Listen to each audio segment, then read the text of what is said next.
Good morning বন্ধুরা, কেমন আছো তোমরা সবাই? আশা করি খুব ভালো আছো। আমিও ভীষণ ভালো আছি। চারিদিকটা দেখো নীল আর নীল আর সবুজে গাছপালায় ঘেরা।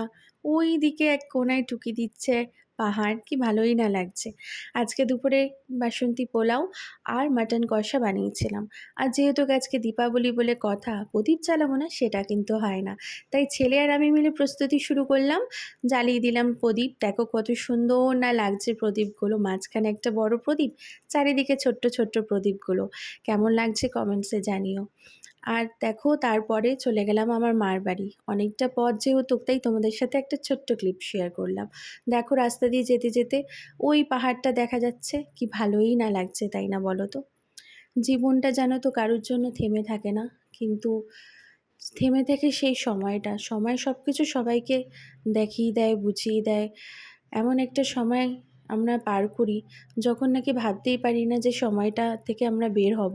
কিন্তু ভগবান বলে না কথায় যে যার কেউ নেই তার ভগবান আছে। তাই ভগবান আছে বলেই তাই সেই পারিটা হয়ে যায়। দেখো ভগবানের নাম নিতে নিতে মা কালীকে দেখে নিলাম। তারপরে যাই হোক, এই মা কালীকে দেখতে দেখতে যাওয়ার সময়, মার বাড়ি থেকে যাওয়ার সময় এই বিসর্জনগুলো হচ্ছিলো, তাই তোমাদের সাথে ছোট্ট একটা ক্লিপ শেয়ার করলাম।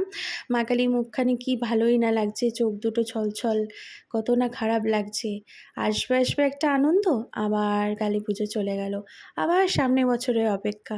সবাই দেখো কত সুন্দর ঢাক ঢোল বাজিয়ে নাচতে নাচতে সবাই বিদায় জানাচ্ছে মাকে।